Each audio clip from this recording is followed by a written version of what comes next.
Es un honor tenerlos acá.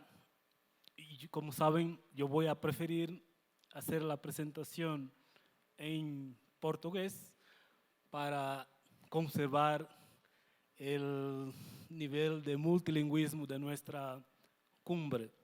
Pero me gustaría, antes de todo, pedir a Lidia que se una a nosotros para ayudarnos a moderar este panel compuesto por especialistas muy renomados y para viabilizar nuestro diálogo sobre el financiamento del acceso abierto diamante. Senhoras e senhores, muito obrigado.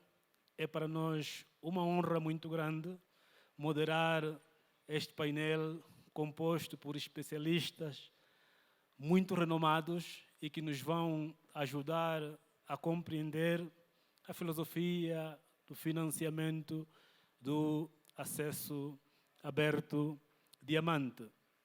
Queria pedir os estritos 5 a 7 minutos para cada painelista, de formas a reservarmos tempo suficiente para este diálogo que consideramos global e que as soluções poderão ajudar a desmistificar as convergências e divergências que possam existir sobre este processo. A sequência, como vemos, é a que temos no painel. Nós vamos omitir as apresentações e vamos passar a palavra a todos da forma como está coordenada.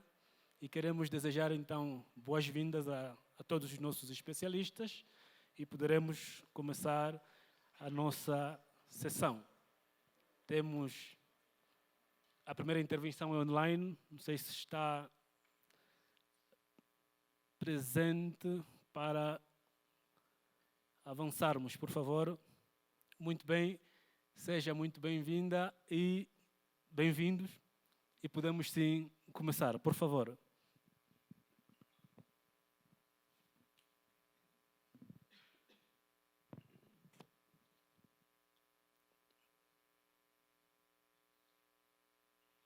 It's me, right? Okay, it's you. My name is Havemann. Yes, sorry. I'm talking to you today about AfricArXiv, which is currently and forthcoming co-organized or co-managed and governed by Woodnet Alliance and Access to Perspectives together. And therefore you see Professor Madara God here in this picture, whom I'm with in Kampala, Uganda at the moment, where the UbuntuNet Connect conference taking place. So with AfricArXiv, we're working towards making African research discoverable in partnerships, so together. So you can say this also in Kiswahili, wacha tufanye utafiti wa Kiafrika kugundulika kwa pamoja, or in Zulu. And that brings me to the localization that we've just recently established or re-established on our website, thanks to Google Translate, which supports a range of African languages, which you can choose from as you're visiting africarchive.org. Language barriers is already one of the barriers that we're working towards removing or letting it rig alongside the low digital visibility of African scholarly output, restricted access to research funding, and the representation of African scholars in international research networks. The benefits in research that we create are targeting researchers, publishers, and libraries in Africa alike for reputation building, personal and institutional, networking capacity opportunities, and by increasing discoverability of the research output.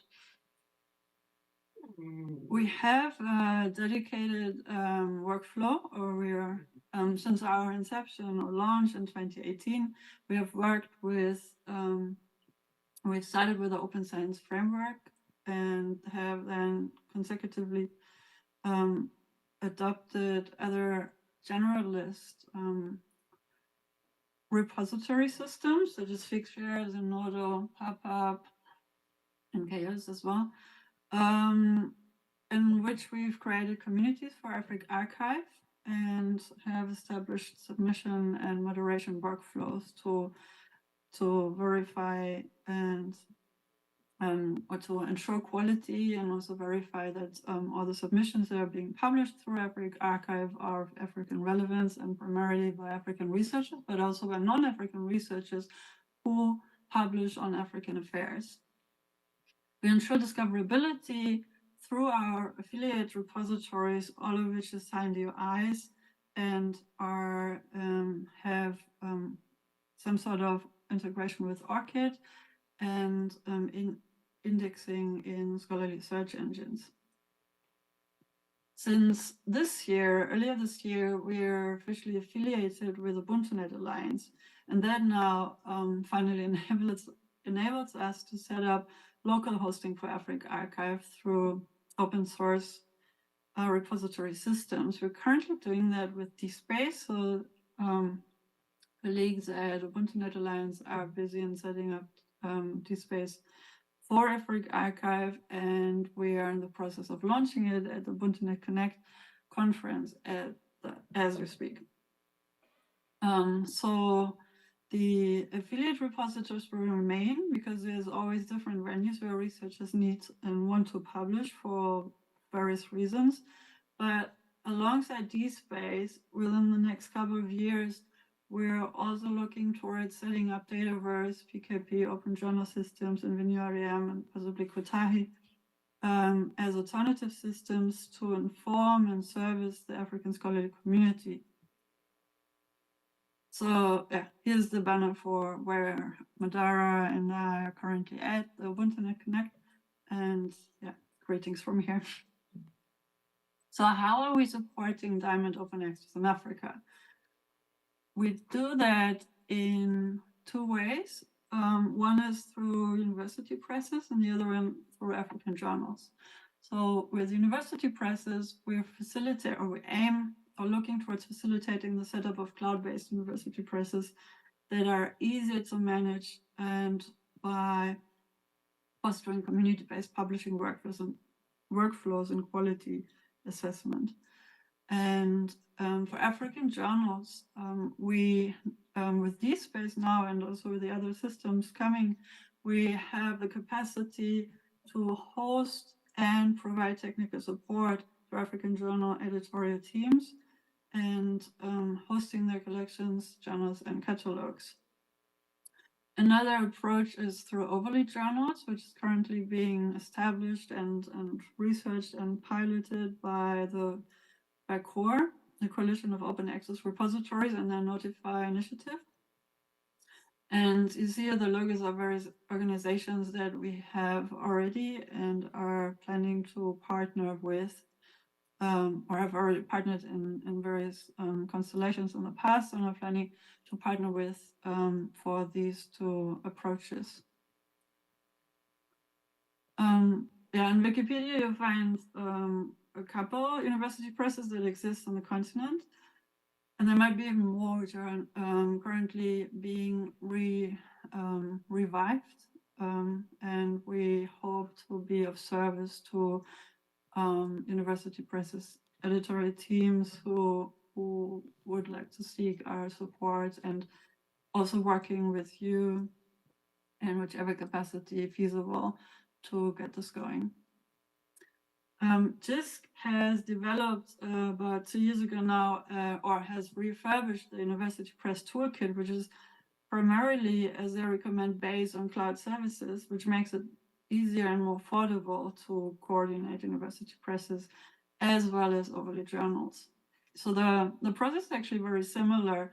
The University Press edition, or basically what university presses have in addition to online journals, is the publishing and curation aspect. So yeah, and dissemination. But that's all explained in this toolkit, which we provide on our website, and are also looking towards working with institutions who are eager to simplify the workflows and make them more efficient. And we had an initial webinar in May this year with the Harvard Institute of Technology and Zimbabwe Libraries Association.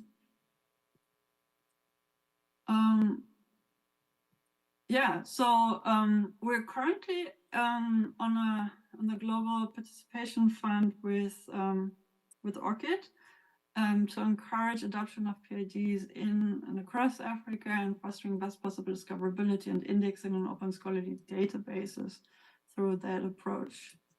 And for that, we have launched a webinar series to which you're all cordially invited, which aims to support and assist African researchers, librarians, and institutions at large in the adoption of digital tools and services. And we're featuring a range of organizations, which you see the logos of on the right-hand side, to shed light on how these organizations are currently active in Africa and with African stakeholders, and what each of these services can do for African scholarship, and how we can make their services accessible and affordable in a concerted manner.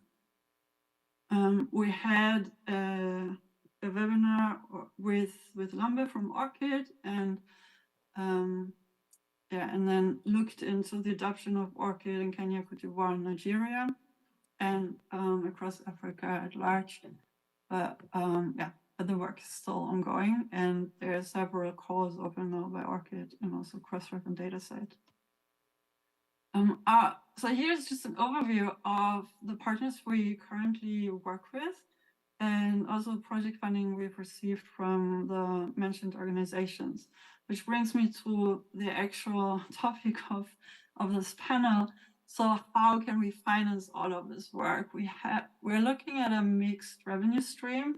Now with the UbuntuNet Alliance, we have access to better funding opportunities, obviously, and also to provide more sophisticated services, including hardware and software services.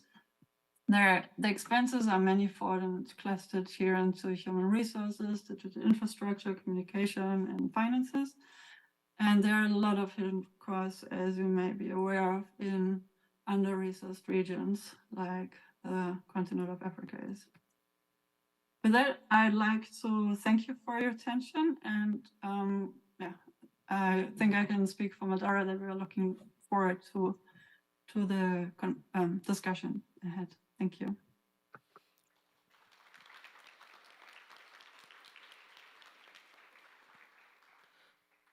Muito obrigado a todos. Pela sequência, vamos agora passar a palavra à doutora Catherine Michel para a sua apresentação. Por favor.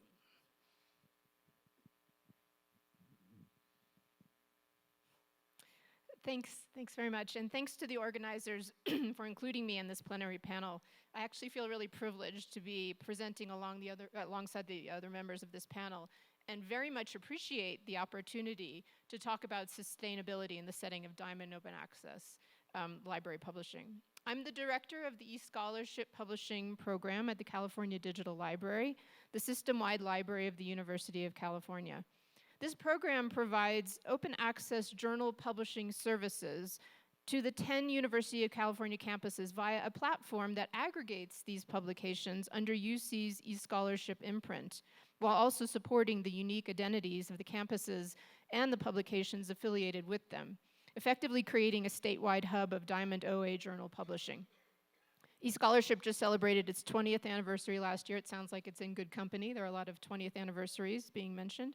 A milestone that is both a testament to UC's longstanding commitment to library publishing and also a marker of the relative newness of this endeavor within the larger history of scholarly publishing.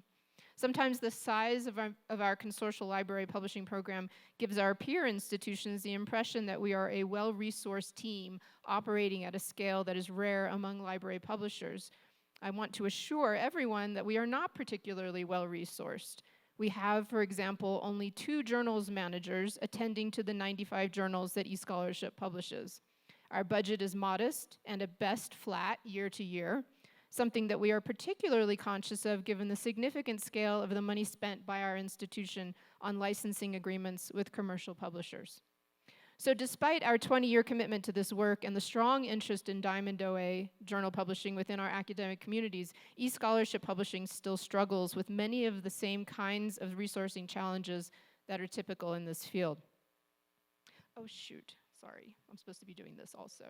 Okay, so this is an example of how we both personalize and generalize eScholarship. It shows the landing pages for a few of the campuses. Our publications often, that said, we believe we have an important role to play here. We feel strongly that as the library publisher for the University of California, we have a great deal to offer our institution, particularly with regard to realizing the promise of equity in open access. Our publications are scholar-led and aligned with the academic values of the university. Unlike commercial publishers whose business models are largely based on revenue generation, we specifically try to develop our programs with an eye to equity. Where are the opportunities to support new subfields or new perspectives, or share information with new audiences?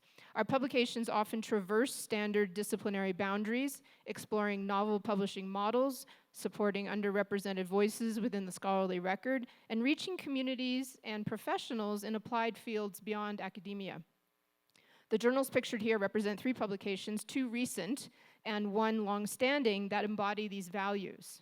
The first, Alumni, is the flagship publication of the Belosin Center for Philippine-X Studies at the Department of Asian American Studies at the University of California, Davis.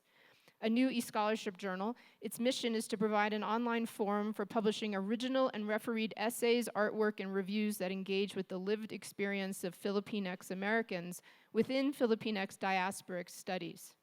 The next journal, American Indian Culture and Scholarship, following a 50-year history of publishing commercially with a subscription model.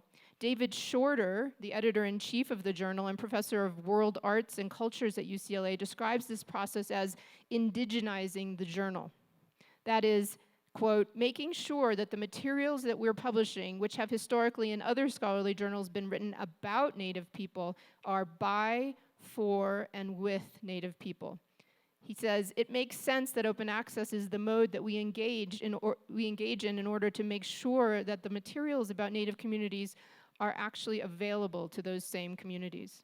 And finally, California Agriculture, the last one I'll be highlighting, which has been publishing with eScholarship for 2 decades, continuously publishing since 1946 with a flip to open access via eScholarship in 2002.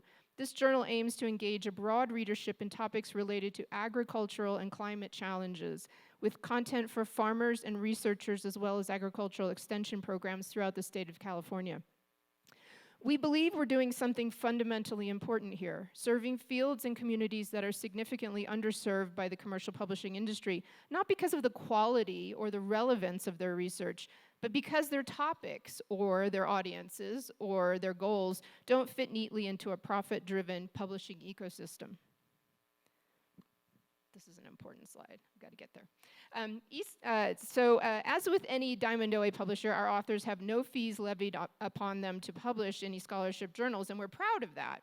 It's a distinct model from the University of California's Transformative Agreements approach to open access, which relies on the library's payment of APCs on behalf of the faculty to fund open access in commercial journals.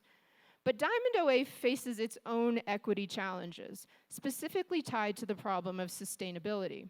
Most fundamentally, we have a bad habit, in the US at least, of referring to the work of Diamond OA journal publishing as a labor of love. Many eScholarship journals are of this ilk. Journals run by volunteer staff with no sustaining resources beyond their commitment to the work. We have to stop doing this.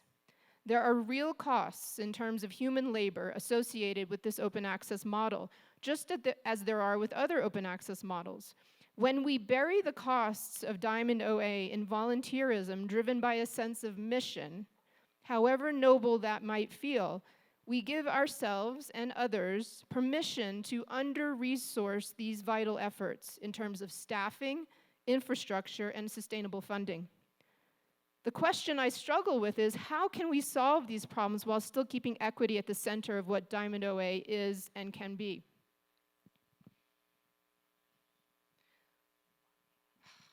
It's no small challenge, but first and foremost, we must make the labor of running a Diamond open access journal known. There is no shame in acknowledging that the open circulation of knowledge in a global information network takes significant work. Knowledge is not sullied by the labor that works to distribute it. Rather, that labor signifies and validates the importance of the effort to ensure the open and fair distribution of information worldwide. A labor of love is by definition an expression of ardor via work that is itself recompense enough. I'm going to go out on a limb here and insist that this is not a sustainable model for publishing. Instead, it results in journals that struggle, journal editors who burn out because of the lack of resources supporting their work, and journals that struggle to continue when their devoted founders step away. We have an obligation to work with our journals to ensure that they are on a path to sustainable publishing future with a budget, a staffing model, and a transition plan that is both feasible and humane. There is no shame in that. And I'm going to now, I'm out of time, I'm going to just say that I think that one of the ways that we can do this is through robust infrastructure that's community-led, values-driven, federated, distributed, as Johan Roerich says, and modular. And that also, we have to figure out how to handle funding, because libraries don't have agile budgets, and they're very good at writing big checks to big vendors. And we have to find ways to facilitate the funding of smaller initiatives, and these are some great examples that are succeeding in that way right now.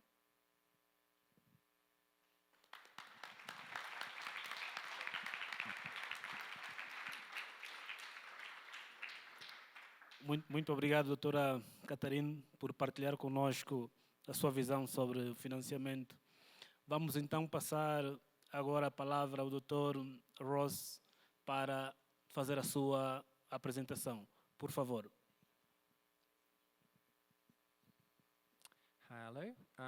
So I'm here representing Arcadia, and I'm the Director of Open Access Programs there. My first point for this meeting is that sustainability is not just about money. We've got to be thinking about social justice, environmental justice, and economic justice. And we're not doing a good job of that at the moment. So the world is facing some really important challenges at the moment. We have global warming, and we also have huge biodiversity loss.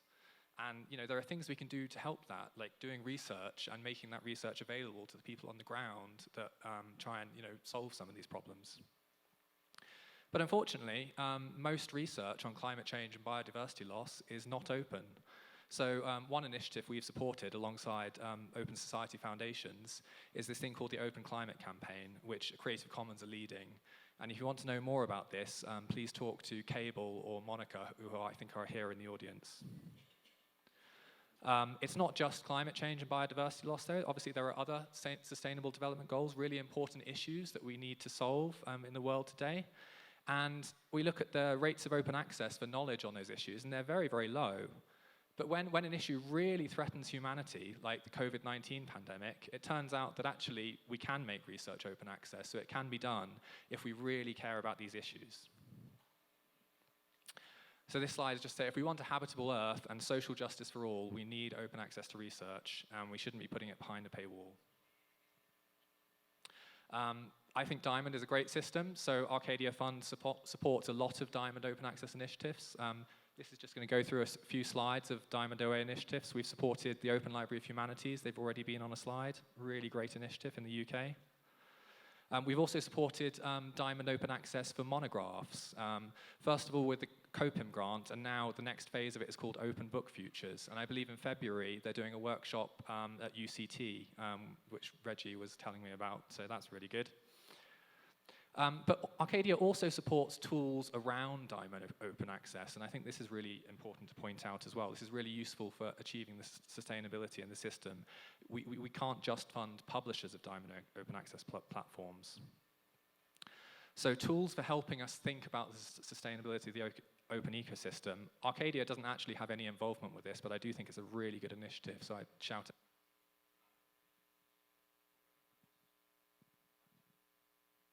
Isn't it work?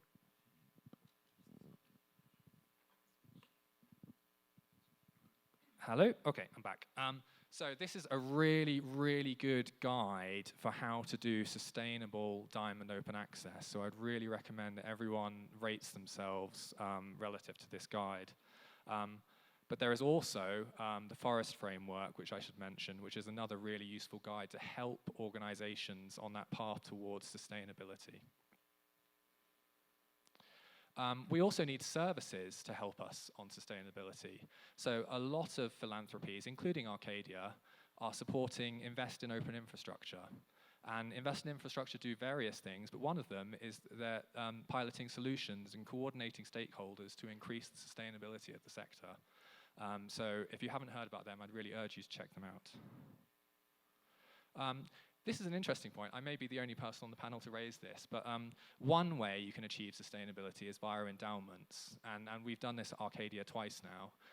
We've kickstarted the Wikimedia Endowment. That's been very successful, and we've also, just very recently this year, given MIT Press an endowment to really help them do Diamond Open Access.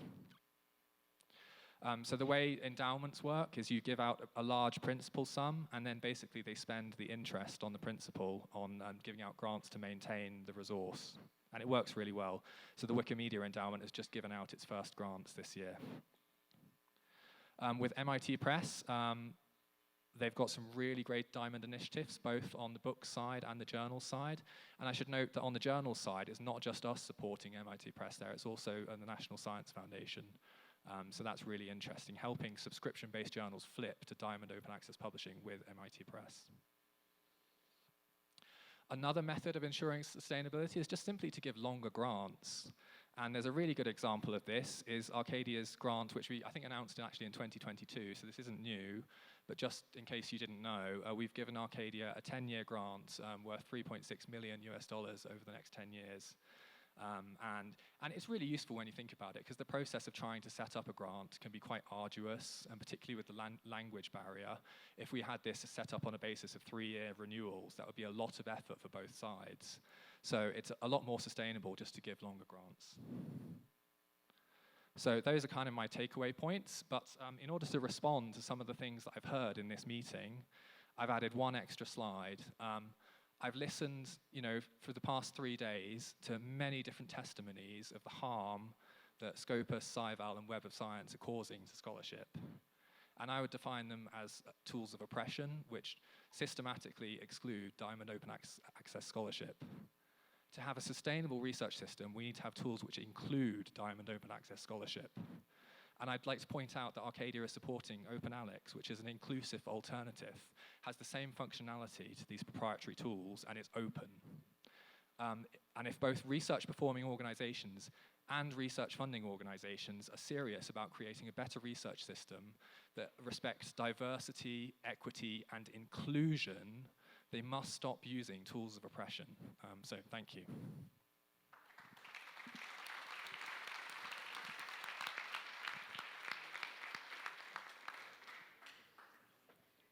O Dr.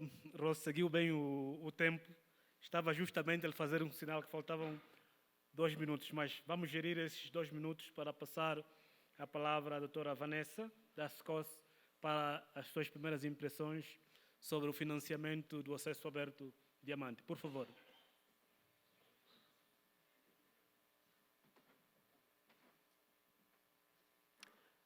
Good morning. It's really great to be here. Thank you so much for the invitation. And I've really been enjoying this conference, talking about the importance of open infrastructure very much, about collaboration, and also dedicating quite a bit of time thinking about how do we financially sustain this.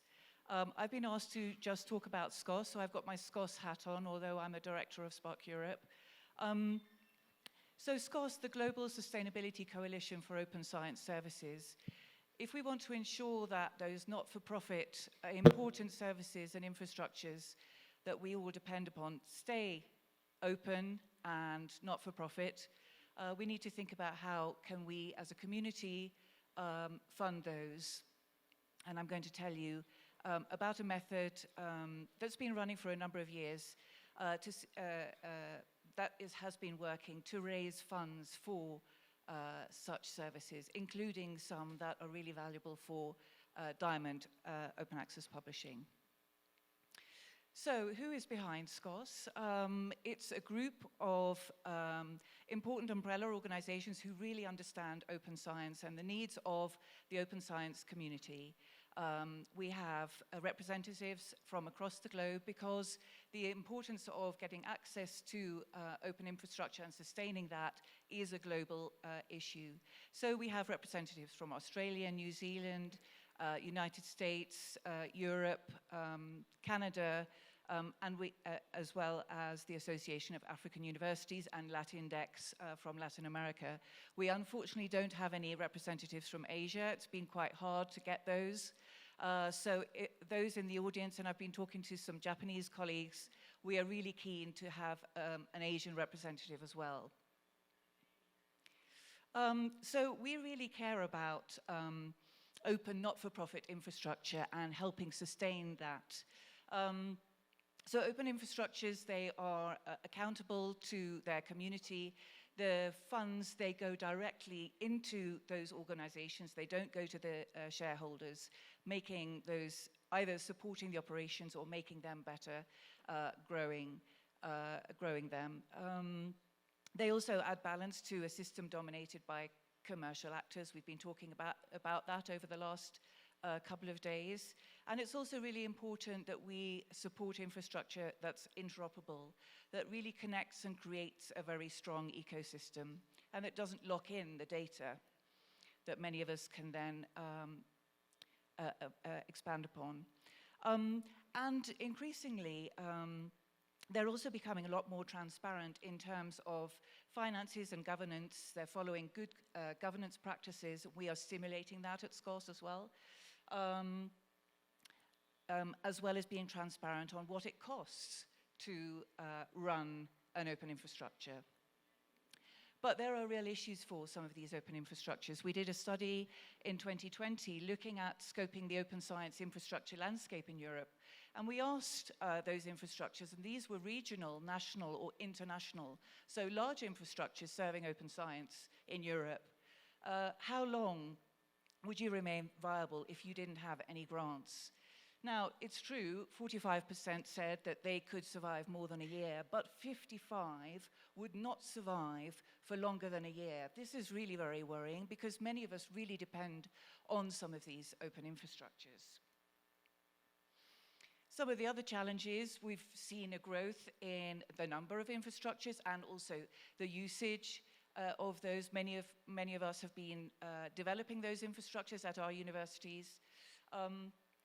And what we've been hearing, I think Jo was also already mentioning in her archive, they use DSpace and a number of other infrastructures that are making things more sustainable for many at no cost. So many depend on infrastructure that costs them nothing, but there is a cost to run those infrastructures. We mustn't forget that. So SCOSS is thinking about how can we sustain those operations.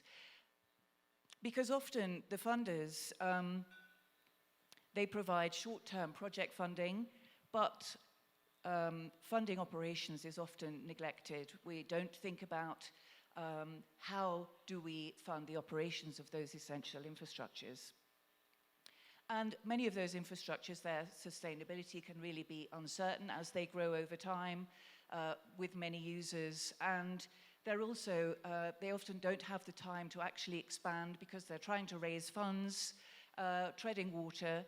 So how can we help fund them so that they can expand and that our future is also more certain as well as theirs, and to make them more resilient? And we, after all, we don't want them to end up behind another paywall or for them to downsize or to stagnate. So what's the aim of SCOSS? So SCOSS came in really to help sustain such infrastructure that's struggling with some of those issues, to implement open science policy and practices. And we want to, well, we are using a cost-sharing framework to support non-commercial services. So the partners that you heard about earlier, we see ourselves as a consolidated voice that vets on your behalf infrastructure that needs your support. We recommend infrastructure year on year, 2 or 3 per year, and we reach out globally saying that these essential infrastructures need support. And we're actually only asking for the price of an APC often from institutions. So we assess funding needs for the community. We alert the community to what those needs are, who needs that funding, in which areas. We also always call for transparency on costs. So what costs have they had over the previous years, and also what costs do they expect for the couple of years to come. We hope that also this work also increases efficiency for investors, so we take out some of the pain and the time that funders sometimes have when trying to select what to fund, so we do this on their behalf. And again, what's really important is that the infrastructures that we promote really follow good governance, so that if you are contributing and funding to that infrastructure, we really try to stimulate that you also have a voice in the future development of those infrastructures. So SCOSS basically connects the funders, the library consortia, so we particularly want to focus on larger groups of funders so that we keep the overheads down for everybody. And we put them in contact with the infrastructures that need support. Excuse me, 1 minute, please. 1 minute. Okay, I'm going to have to hurry. So that we have a strong governance in place with the SCOSS board and an advisory group who advises us on who to fund and why, and an executive group that also runs the SCOSS family. What does the evaluation process look like? We define the topics of priority year on year. We have an open call for expression of interest, who needs funding around those topics. We then invite 6 of those applicants to submit a full application form, which is also openly accessible to everybody, with all of the costs transparent to all. And then we recommend for funding up to 3 infrastructures, and they join the SCOSS family. And the SCOSS family is the group of infrastructures over the years that we have been promoting that need funding. And we follow a strict evaluation criteria, set of criteria, also following the POSI principles that Ross just talked about. And we really look at the value proposition, what's the case for sustainability, what are the issues, what are the costs, how will good governance look like. We have a strategy. We review our work every year to see whether we're still meaningful for the community. You can look that up. And what we actually do is we campaign for fundraising for the infrastructures that we select for a period of 3 years. And these infrastructures, you can see them here in this network. I've got a bigger diagram in a second.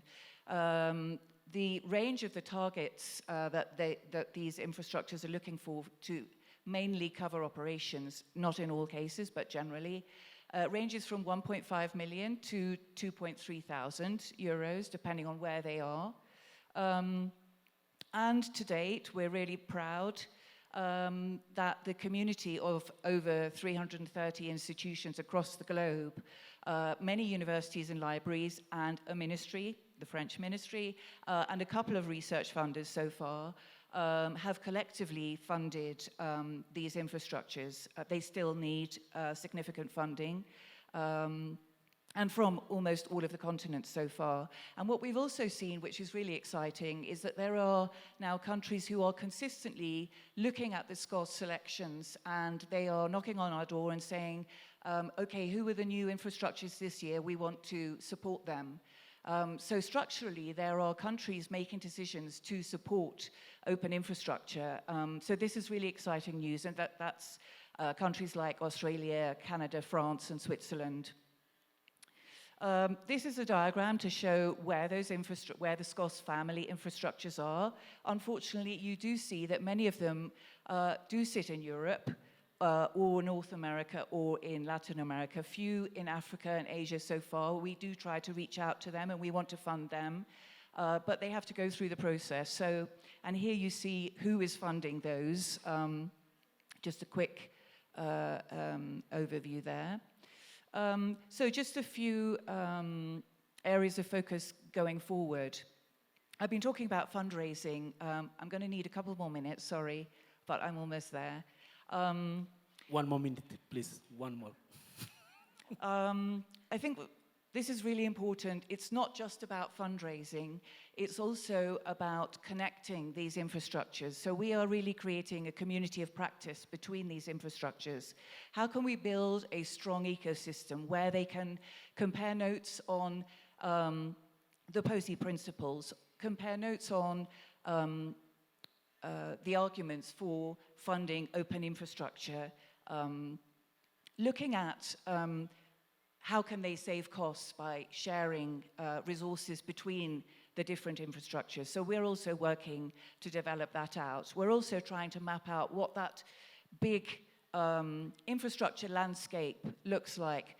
We have in the large circles, the family, but there are many others. So we have an event where we will be sharing some of this work. Do take note of that, 30th of November. You're all welcome. It's online. And last but not least, I think what's really important is I'd like to announce that the next call, one of the themes for our next call is Diamond. So we really want to help fund the Diamond open infrastructure landscape. So we've decided that already. We've discussed this with the SCOSS board. There will be a couple of other themes, but Diamond is a key priority for SCOSS going forward. And a further priority is that we want to have conversations with research agencies and research funders. To date, many libraries and consortia have contributed, and they will continue, and we will continue to reach out to you, and you've been generous also through your savings. But now I'd like to call on the research funders in the room.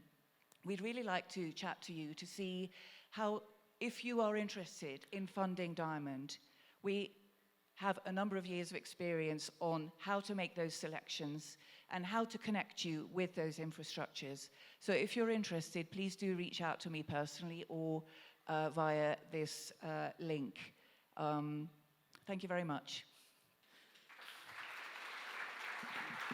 Thank you. Eu penso que a doutora Vanessa já utilizou o tempo que permanecia do doutor Ross e da Catarina. De todas as formas, estamos a tempo e vamos ouvir agora a doutora Eder, que é diretor executivo da SPARC. Por favor, use o seu tempo.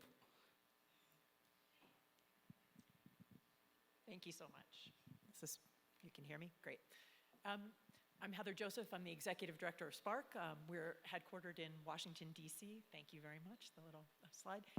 We're a global advocacy network. We're based in the academic and research library community, but we collaborate with communities from the research funding community to university leaders to early career researchers, everyone across the spectrum interested in achieving the goal that we firmly believe in, which is that sharing knowledge is a human right, and that everyone everywhere should be able to access, contribute to, and benefit from sharing knowledge.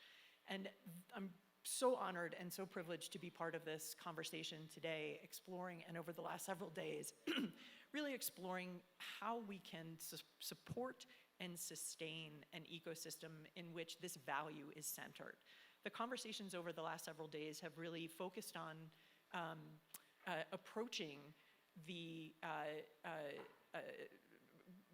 development of, implementation of, and sustainability of a new set of mechanisms on a global scale. Oh, thank you. On a global scale for making this vision a reality. And at SPARC, we have this aspirational vision of sharing knowledge as a human right. But as an organization, we're tasked with being a catalyst for action. So what I want to focus my remarks on briefly today is how we go about doing this, drilling down a little bit into some practical frameworks that we can consider using. Over the course of the last several days, we've heard time and time again that we really want to focus on the notion of sharing research and research outputs as a public good. But I think it's critically important that we actually define what it means when we're talking about a public good. Public goods are a very specific thing, and they can be supported in very specific ways using concrete mechanisms. We can't just talk about a public good as if it means, well, we do research because it's good for the public, right? Public goods are actually very specific things, as I said. They have specific characteristics about the way they operate. They're non-excludable. No one can be excluded from using a public good resource, even if they didn't contribute to their creation. And the second characteristic of a public good that we need to be sure to pay attention to is that they're non-rivalrous, right? That the resource is not depleted by use, that everyone can use it at the same time, and the cost of distributing a second copy of the resource, the marginal cost is low or zero. So we think about research outputs, right? And we recognize that they can be, and we want to treat them as public goods. So how do we go about doing that? At SPARC, we've really looked at creating a framework, a practical set of descriptors, if you will, for stepping through thinking about how to create business models, supporting models, and sustainability models that will allow us to center research outputs as a public good. And there's really four concrete approaches that you can consider taking. And they'll look familiar to everyone in the room.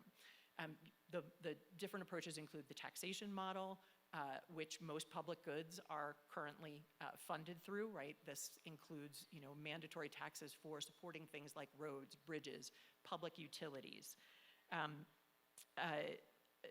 They can generally be levied with a direct tax, or in the research environment, you can consider government grants as a form of taxation.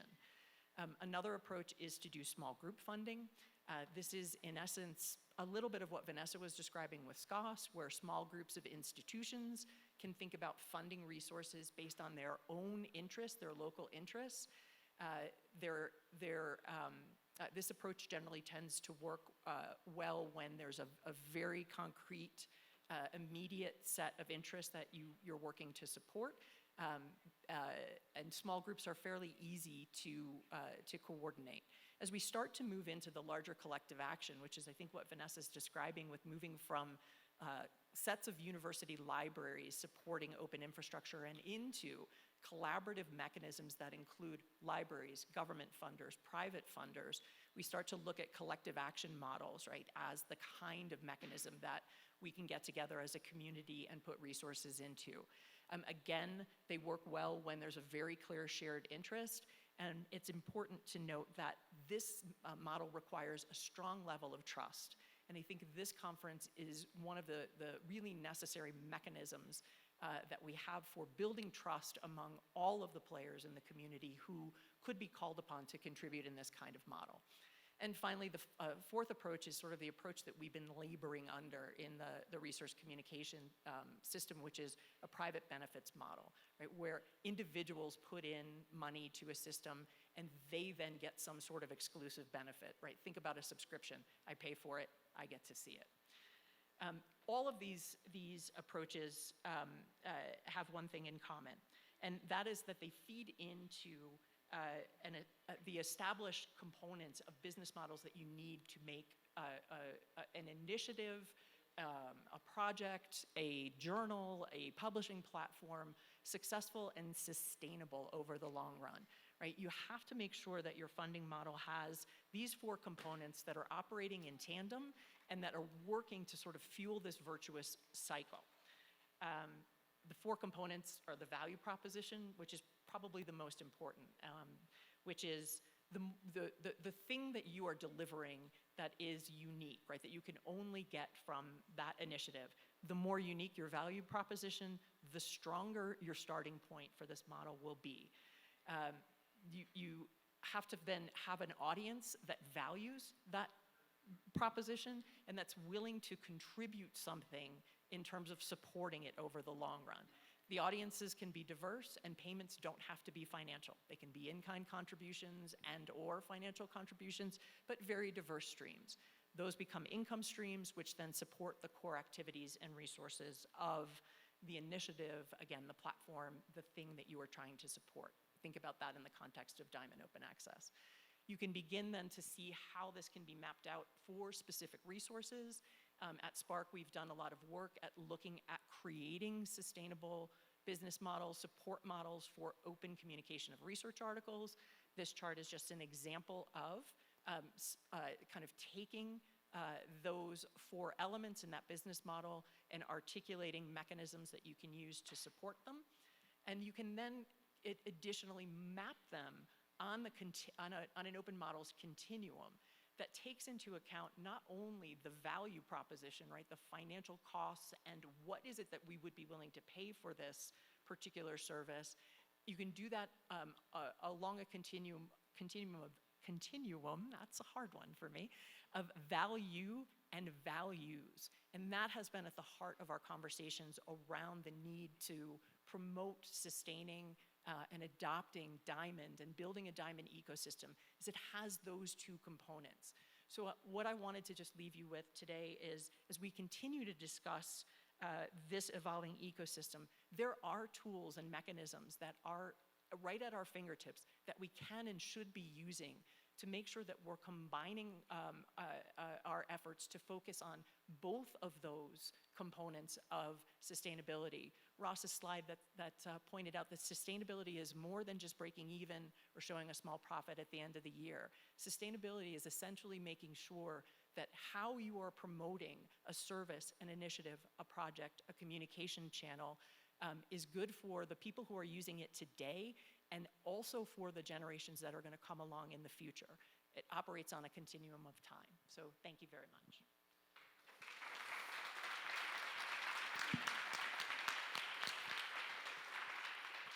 Muito obrigado, doutora Eder.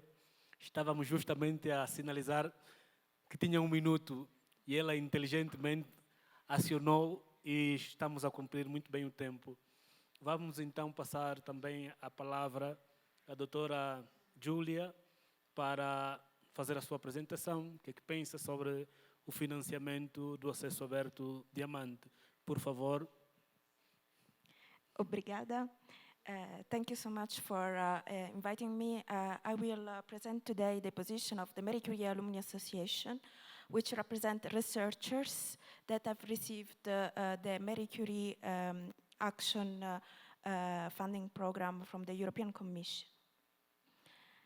Even if I'm working for OpenAIRE, I'm not speaking about the research infrastructure today, but if you want to talk about, feel free to contact me or to speak later with me. So what is the Curie Alumni Association?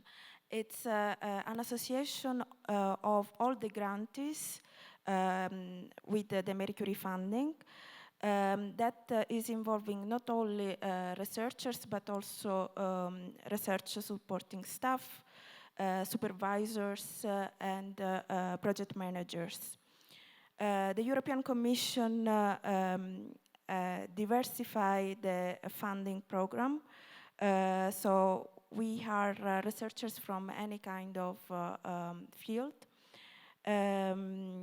We are based in different locations, so it's not just people in Europe, but it's also global fellowship.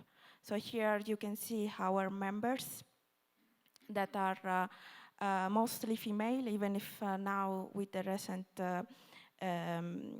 recent data, we are almost more balancing also with the male. The scientific panel is from any kind of research field. The country of residency is mostly in the UK still. The nationality is higher in Italy, but I want to explain this data for one moment now that we are talking about sustainability. Italy is one of the countries who has the highest brain drain. It means that national funders are not spending a lot of money for early career researchers, and this is why there is a higher brain drain, and why they are applying so much in the Marie Curie. And this is also why this is reflected upon our community, so the Marie Curie Alumni Association. The Marie Curie Alumni Association and in general all the Marie Curie Fellows has to follow the open science requirement of the European Commission that starts from 2008 with the open access piloting, and then it became mandatory not only for the open access deposit in green, but also with the publication as mandatory from already the program Horizon 2020, and in the latest program that is called Horizon Europe, in which all the open science practices are much more embedded, and there is also an evaluation about the open science activities that we are performing during the research projects. The Marie Curie Alumni Association was one of the association in Europe, but also globally, to advocate for open science activities. And in particular, we started with the open access contribution and implementation of the Plan S, where we state that we don't want authors to face APCs, and no readers that have to pay to read the articles and research contribution. And even with the European Commission consultancy in the expert group, the Marie Curie Alumni Association continue to force the interest of not publishing in paid or gold open access journals. However, the situation is different when we are speaking about the careers.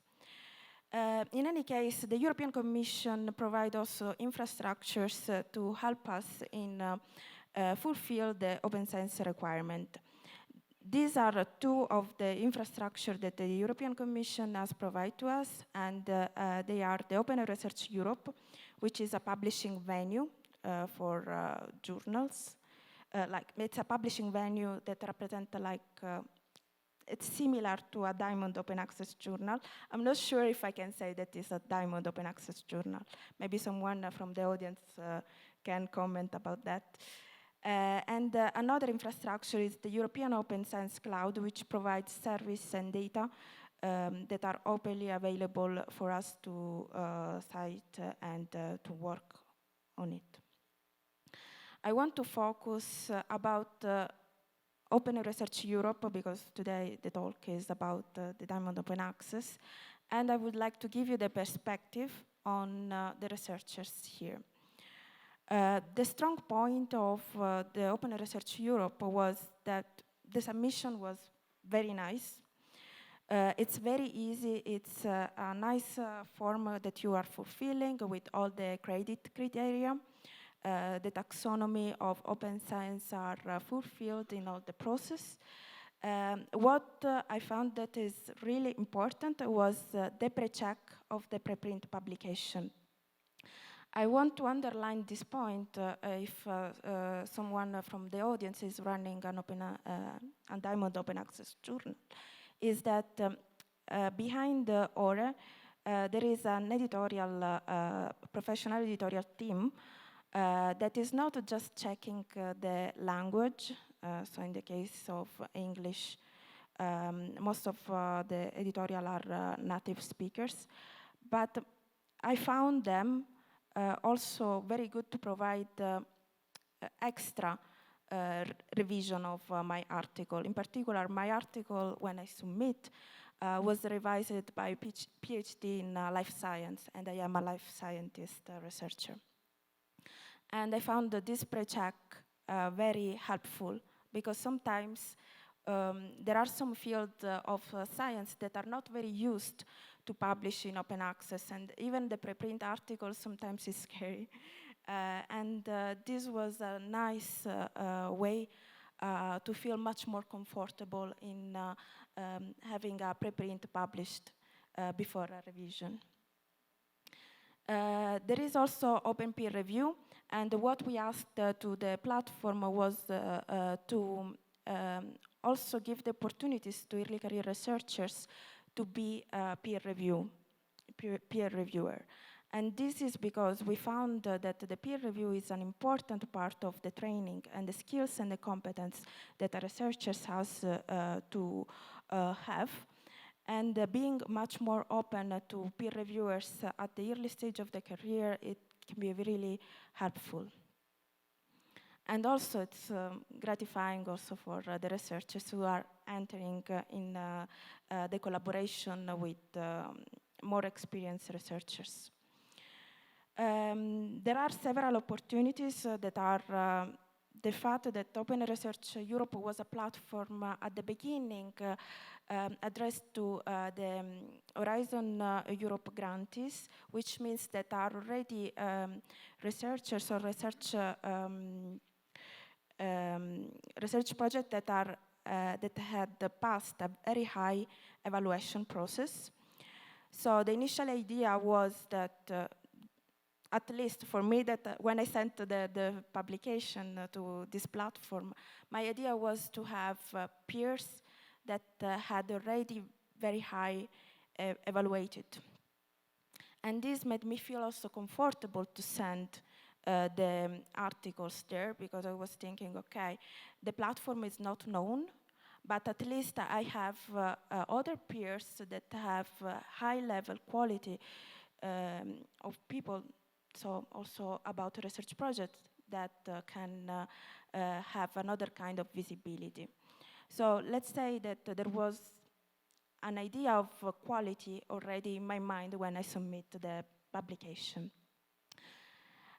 What happened after submitting the publication is that I found that in the communication of what was Open Research Europe, there was a big misunderstanding. Most of the people believed that the Diamond Open Access was a repository, and they didn't publish, let's say, that kind of quality paper that I was expecting from my peers. There was also a miscommunication, not only at the level of the researchers that had perceived this new platform, this new way of publishing, but there was also a misunderstanding from the European Commission itself. Some of the people that were not inside the research community didn't explain the difference between green and diamond open access. And this is really important when you are starting a new journal, to explain the difference between a repository and a journal. Another difficulty was the outreach. This is normal for any kind of new journals, that the outreach can be difficult between the peers, but this can be a threat when we are speaking about the researcher's career. Because if we are not reaching our target with our job, if we are not recognized as an expert with our peers, then our career is really hard. And it's already hard when we have countries with higher brain drain. And when we know that the precarity in the research is very, very high, I also suggest you to read the precarity report from the OECD, in which we have many data on the fact that there is a real burden or difficulties to have stable career in the research. So what does it mean? That sometimes, even if the process is amazing and beautiful, and we are fulfilling the open science requirement, then if our work is not valued, if we are not changing the research assessment, then adopting or being engaged in this kind of publication can be harder. excuse me, 1 more minute, please. Okay.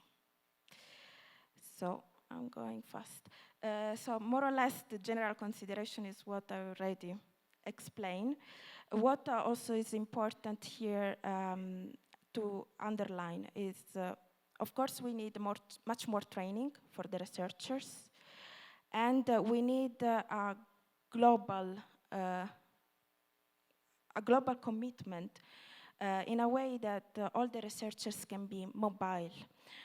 One of the particularities of the Marie Curie project is that we are just funded if we are mobile. So if we are moving from countries to countries, which is enriching our career and our way to produce and work in the research.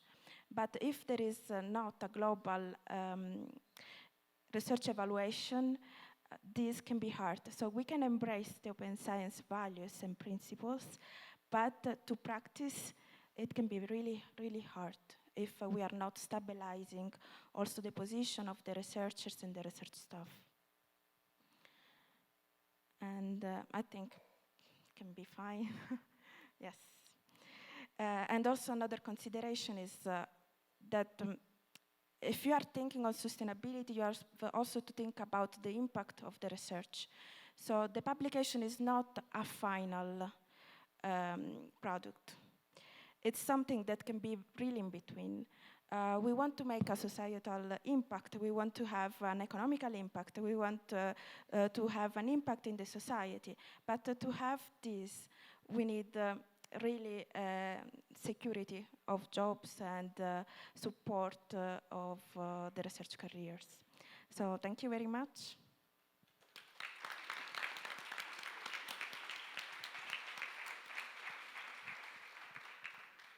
Muito obrigado. Não é fácil gerir conjunto de especialistas e, sobretudo, pela relevância dos temas que nos estão a apresentar. Teremos muitas perguntas, já começam a chegar online e eu sei que muitos já estão a fazer anotações. Agora vamos ouvir também a doutora Nokuthula, que nos vai falar um bocadinho do que é que ela pensa sobre financiamento do acesso aberto diamante. Por favor, de 5 a 7 minutos, por favor.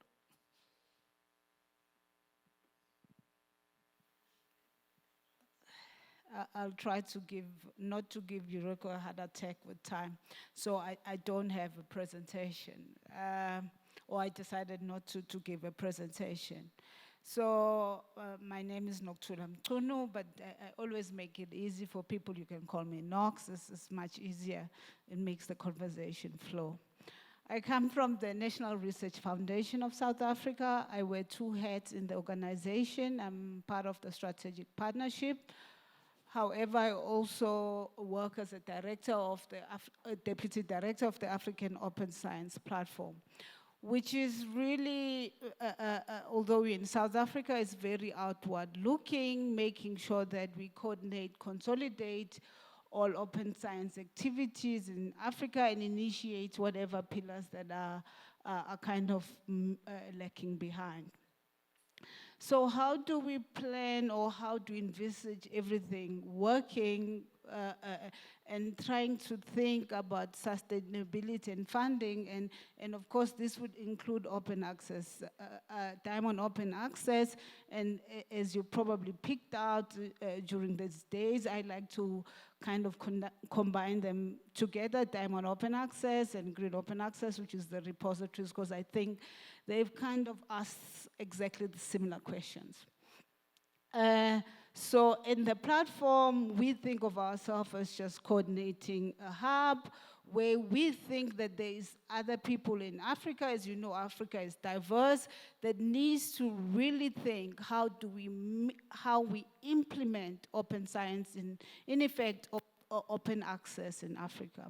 So when we thought about our plan, we decided that we're going to have regional hubs using the economic blocks that are in Africa. So that is North Africa, West Africa, Central SADC and East Africa.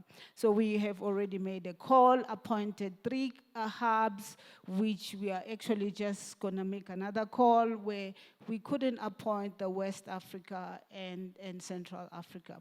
So one of the most important things on selection and being appointed at this node is that in your region, you must already have the biggest network to make sure that you are connected. That's the first thing. 2, you must show evidence that you can leverage, maybe not exact funds, you can leverage whatever infrastructure and capacity that you have to promote open science and open access. So this is how we appointed the regional hub. So one of the regional hub is in Egypt, which is already supported by the ministry in Egypt. It is based, its programming is remote sensing and space science. As you've seen, I don't know how it happened, Africa is really into space science, and South Africa is one of them. And also they're in environmental sensing, so we think that space in programming is theirs. But the most important thing for us is that they've got already support of the ministry and how they can then talk to their North African country neighbors, which generally are Arab-speaking, into consolidating their communication and open access in that region. We then have the East African Hub, which is based in ACAD, and 3 universities in Kenya. So ACAD is a capacity building initiative between 3 governments, between 3 countries. So it already has a proven network with government backing. So they've shown that they can leverage funds, and they've already envisaged an infrastructure network for both data and open access.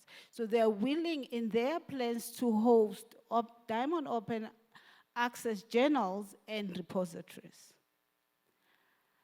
And the last one, which we think is maybe the long-term goal, is using the NRENs. I don't know if people are familiar with the NRENs. It's the National Education and Research Network that exists in each country.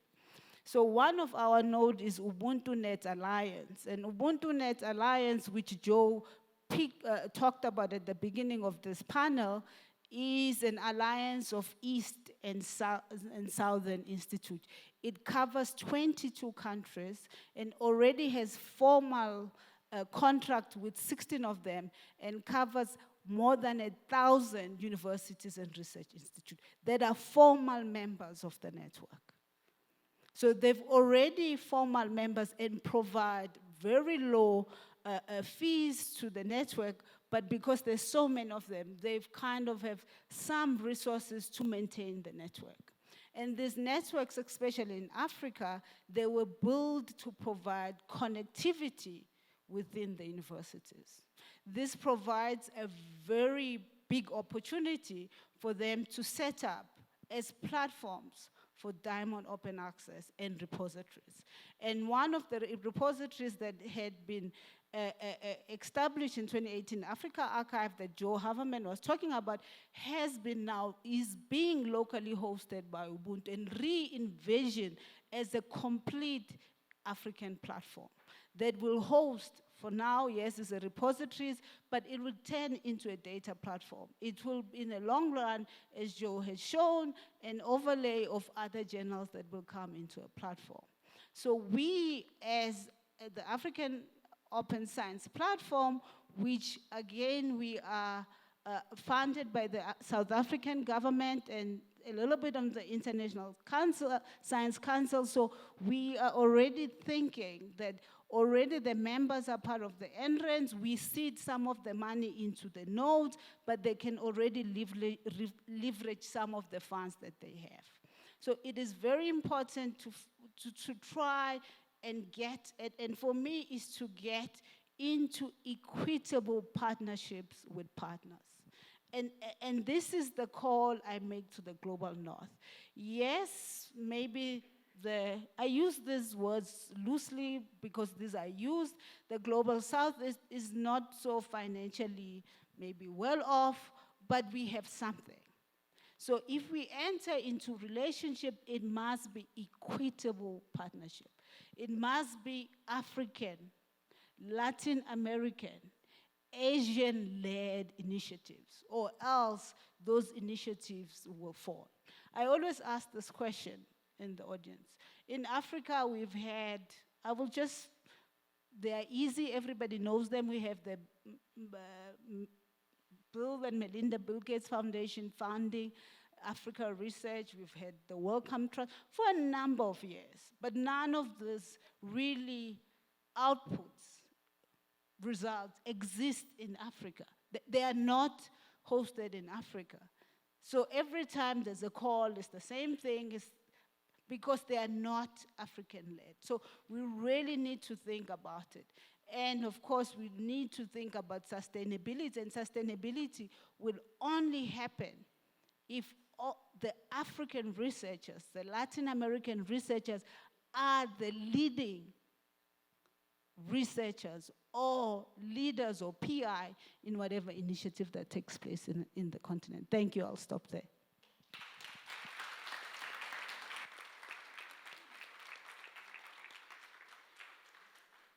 Muito obrigado, doutora Knox, por ter gerido bem o seu tempo. A última apresentação será feita online pelo Dr. Jeroen. Eu sei que é um desafio muito grande entender o português, mas estamos a ensaiar na nossa cimeira global sobre o acesso aberto. Por favor, tenha a palavra.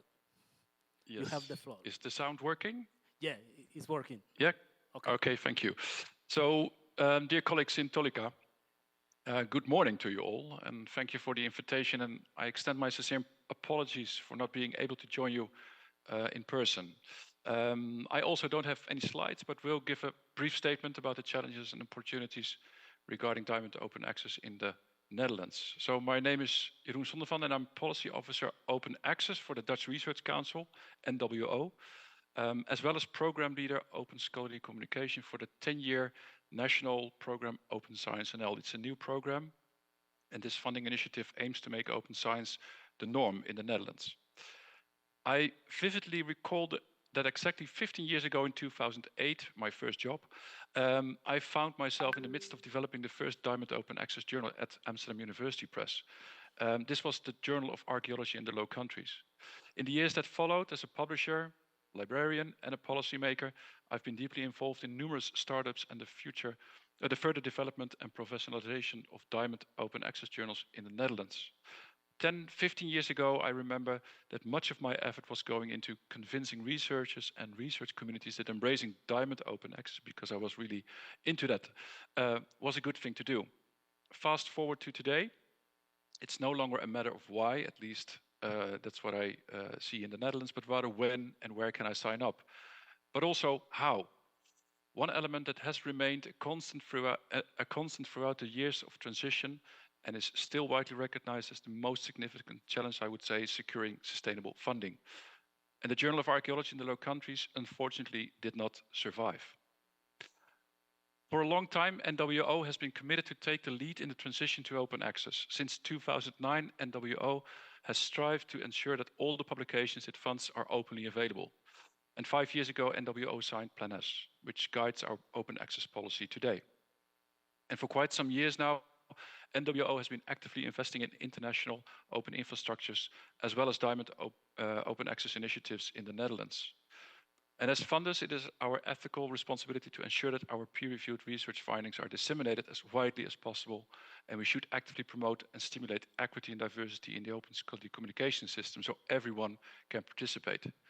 Because let's be frank, regrettably, I must acknowledge that in this regard, academia as a whole has fallen short in the last 3 decades. We have allowed ourselves to become excessively reliant on profit-driven companies, and while dealing with for-profit companies may not be inherently problematic, since they should be able to thrive and be able to offer high-quality services, it becomes a serious issue when these companies start to make irresponsible high profits, and aggressively monopolize the publishing service sector through continuous acquisitions. And we see that constantly happening. And it becomes really problematic when they start acting as data brokers, and perhaps most concerning of all, lay claim to ownership and intellectual property rights of academic contributions. Often enough, the same parties are hot on the trail to make us believe that Diamond OA cannot be a sustainable model and will cost us much more. And these arguments can even sometimes be heard amongst librarians who are anxious about rising costs for access in general. And I know from my own experience that libraries can struggle with allocating budgets in order to be able to support new innovations in open scholarly publishing, and we've heard that from one of the previous speakers. Quoting a recent Mastodon post by Samuel Moore, quote, "It's easy to point to the open access bogeyman as the cause of the current problems with publishing, but the truth is that publishing was being ravaged by marketization long before open access and would have gotten worse irrespective of it," unquote. So we can do better, and we should do better. But we in Europe shouldn't want to reinvent the wheel. Instead, we should take serious lessons from places like Toluca, the home of Redelec, and from other places in South America and around the world, as we heard from the previous speaker, where open publishing infrastructures have thrived within their academic communities for many, many years. But let's take a moment to look at and realistically assess the situation in Europe. While Diamond Open Access is a very promising model, it's important to acknowledge that its current presence in the European scholarly landscape remains relatively modest. To put it in perspective, the Coalition S study mentioned before in the conference indicates that approximately 8 to 9% of all registered academic publications are following the Diamond OA model. In other regions, of course, this can be higher, and this is probably higher. The percentage is much smaller if you look at the Netherlands, where it hovers between 2 and 3% over the years for universities. And we see the same percentage for the NWO-funded research. It's important to emphasize here that we must also dedicate our efforts to recognize and reward open access and open science practices. And NWO is firmly committed to reform the way academics are recognized and rewarded. It's crucial to mention that this transformation should encompass not only quantitative but also qualitative aspects. And as an illustration, we currently include a so-called open science track record as part of the evaluation in our Open Science Fund, which specializes on funding open science projects. In the Netherlands, concrete steps are taken to put quality over quantity. For example, by moving away from the journal impact factor in research assessment, or taking the journal prestige as a proxy for quality, which they aren't. The much needed reform of research assessment in academia will undoubtedly play a role too in the future uptake of Diamond Open Access or responsible publishing in general. It's imperative that we all ensure that these two conversations converge effectively now. As said, NWO already supports several Diamond Open Access initiatives, such as the National Journal Infrastructure, openjournals.nl, but also the software PKP software through SCOSS, for instance. And previously, NWO contributed to the well-known flip from the Elsevier journal Lingua to the Diamond Open Access journal Glossa. And in 2024, next year, we will work on a new funding instrument to further support Diamond Open Access publishing. And as NWO, we very much welcome the recent European Council conclusions underlining the importance of investing in non-profit Diamond OA.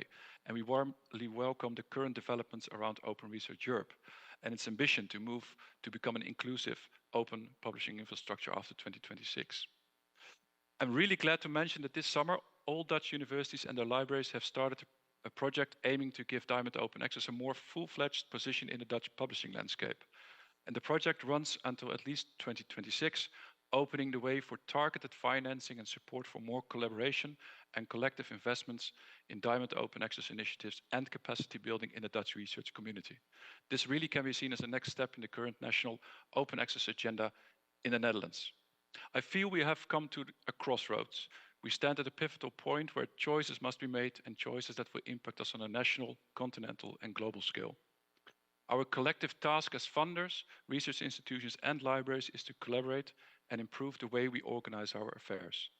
Very concrete examples could be setting up collective funding programs like SCOSS for publishing infrastructure, but also for maximizing interoperability of those infrastructures.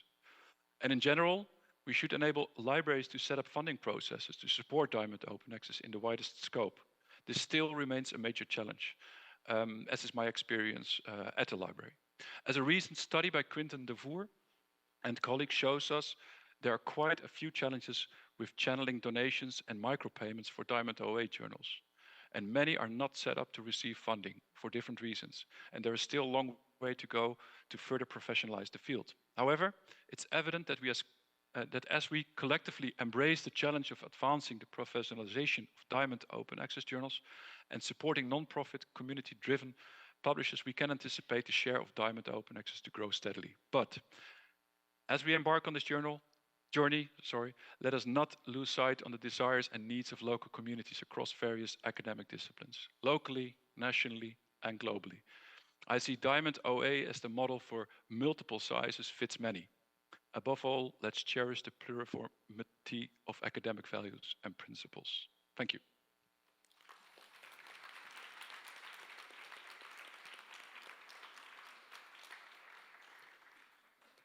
Thank you, Jeroen. Muito obrigado a todos. Eu creio que conseguimos gerir bem o nosso tempo e teremos espaço suficiente para podermos dialogar um pouco sobre a sustentabilidade e o financiamento do acesso aberto diamante. Antes de mais, eu queria pedir um forte aplauso para Joe, para a Catherine, a Rose, a Vanessa, a Heather, Giulia, a Nox e Jeroen, pelo excelente trabalho que fizeram. Por favor, um aplauso forte.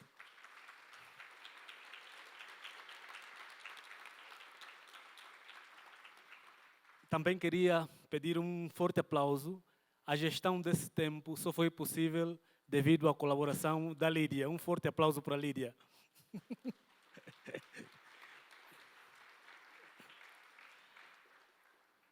Bem, eu sei que já temos muitas perguntas online, mas vamos também gerir as perguntas aqui no auditório para todos aqueles que desejarem fazer algumas perguntas, por favor. Antes gostaríamos de apresentar a seguinte reflexão para os nossos painelistas. Atualmente, tem sido muito questionada a questão do financiamento do acesso aberto diamante. Muitas perguntas se colocam: quem financia geralmente o acesso aberto diamante? Ouvimos de todos vós, mas as dúvidas podem ainda persistir.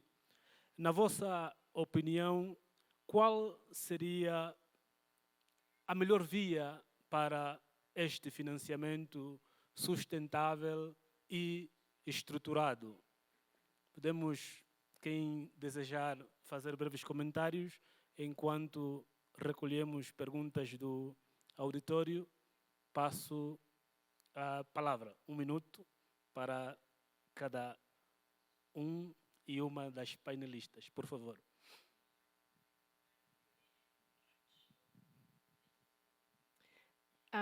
This is something that I meant to get to, so I'm glad to have the chance to address it here. I think I was hinting at it before, that libraries invest an enormous amount in scholarly communication, just an enormous amount. The amount of money that goes into licensing agreements is quite spectacular. And one of the things that's really tricky for Diamond Open Access is that there's a lot of friction involved in funding that model, whereas it's very easy to have a transformative agreement with the same publisher that you are paying subscription fees to and just reapportion that money to another function, APCs, for example. It is much more difficult for libraries to handle the sort of steady stream of small Diamond OA initiatives that come to them and ask for funding. Those initiatives often are, the library budget cycle is such that the library has to decide, should I fund this now? Do I need to understand the full expanse of what this entire ecosystem looks like? And so, and just logistically, it's quite difficult for libraries to write a lot of checks to a lot of small initiatives. So I think that it's very, very important to go back to some of those initiatives that were on my last slide for projects like OACIP, for example, at Lyrasis, to provide a function, a mechanism for collective funding, so that libraries are able to address multiple publications, or in the case of SCOSS, multiple infrastructures simultaneously, and not have to sort through all of the small asks that come their way.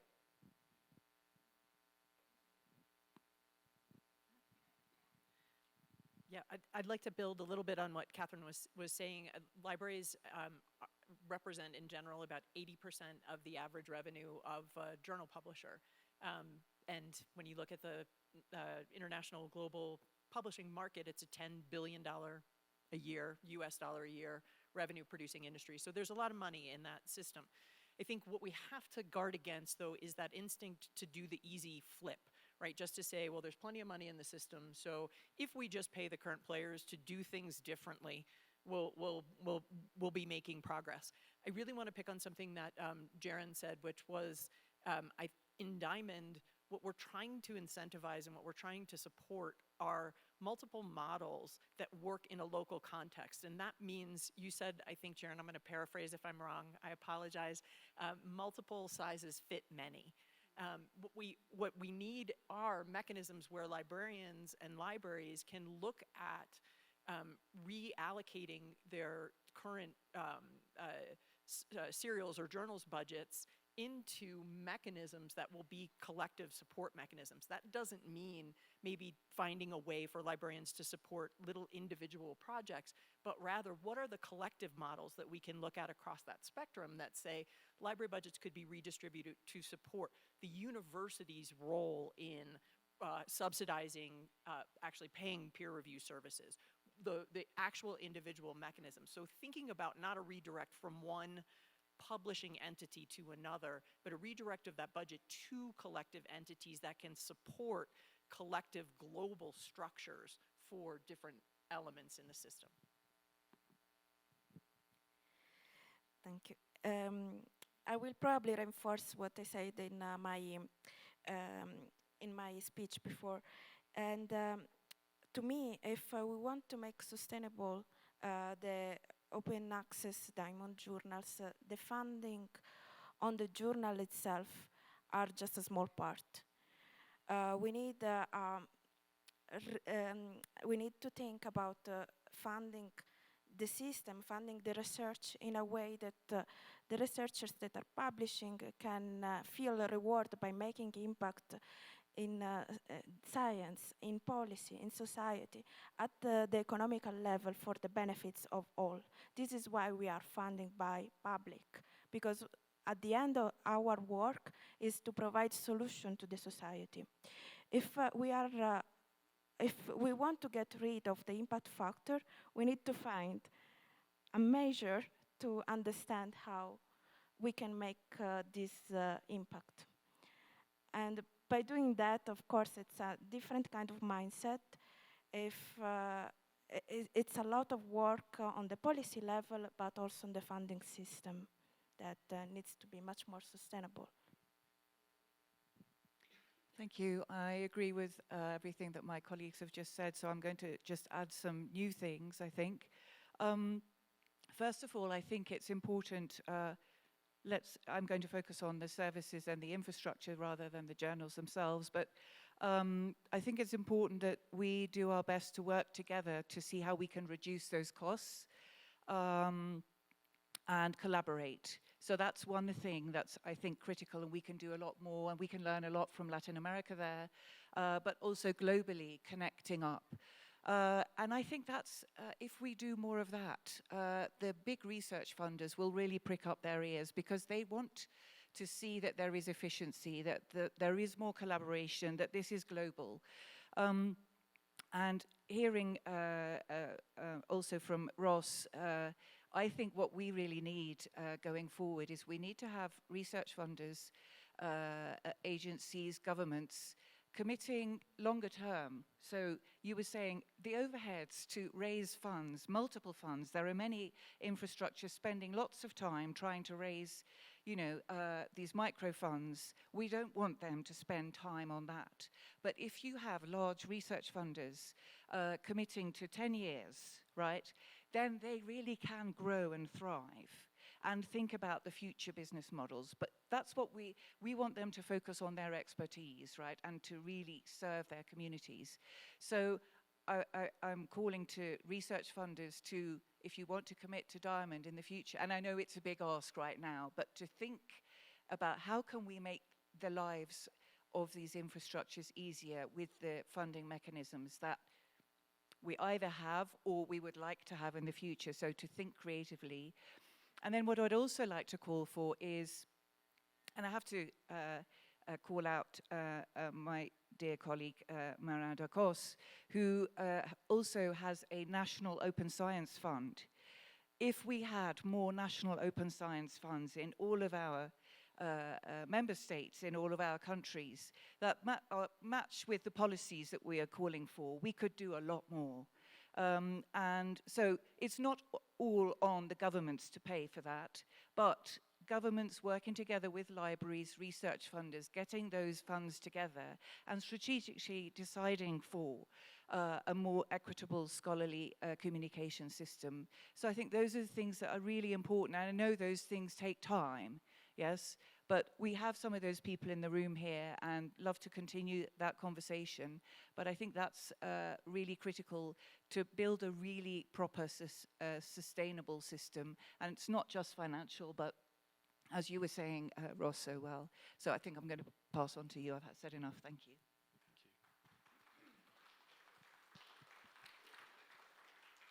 I'd like to talk about the value of getting to Diamond via green.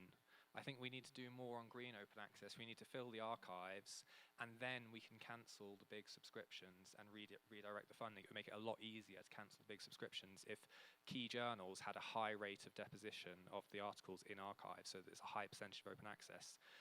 We have this excellent tool called Unsub, which is available at unsub.org, which helps people see the percentage of a journal that is open access. So that helps with that process, because we have all these policies, but we actually need tools around and data sources to help us reach these policies. So I have to emphasize that as well. So I think achieving Diamond via a green route is a really interesting one to highlight. But then also there are the straight flips, like occasionally Open Library of Humanities, MIT Press, or eScholarship will take on new journals, but they do that in a sustainable and responsible way. They don't just take on 300 new journals, say, hey, come to our platform. You know, they have a call and they select strong candidates, and they cost it out. So there are multiple routes to doing it, and there's no one single way of doing Diamond open access, but I do think we should try and look at achieving Diamond via green. So thank you. And the other, I would like to respond to the point about replacing journal impact factor. I think we do have a ready replacement for that. For disciplines where we do care about quantitative assessment, I think we need to look much more at article level metrics and looking actually at the article. It's not perfect. I hear Jean-Claude's kind of thing, should we really want to value scholarship on the basis of citations? We probably don't, but as a pragmatic intermediary measure to move away from journal impact factor, I think if we put much more emphasis on article level metrics, which can be provided by OpenAIRE, by Crossref, by OpenAIRE, open data sources, open tools, we can move away from journal impact factor. Thank you.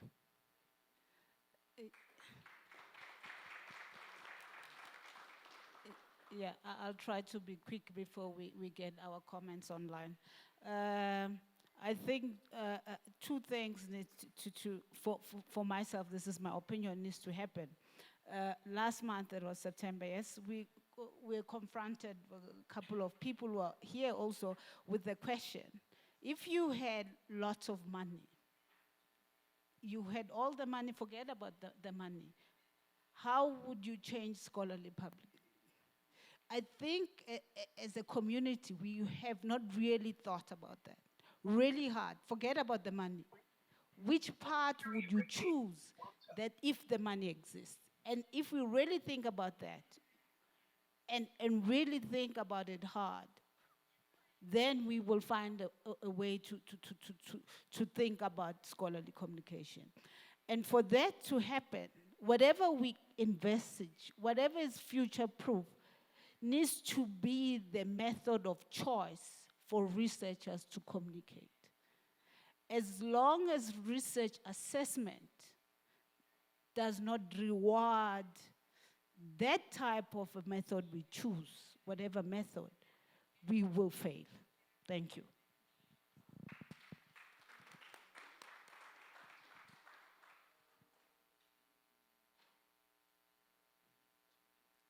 Okay, let's give the floor to Joe and Jeroen to hear what you think about the sustainable model of open access, please.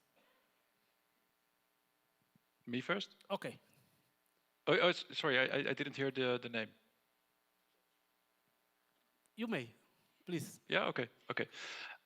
Yeah, so a lot of things have already been said, and I agree with many things, and especially also the last contribution, which also I think relates to what Ross was saying about green. I would add to that. So how is scholarly publishing? How does it work anyway? We are really focused still on the version of record, and therefore had the more traditional ways of journal publishing.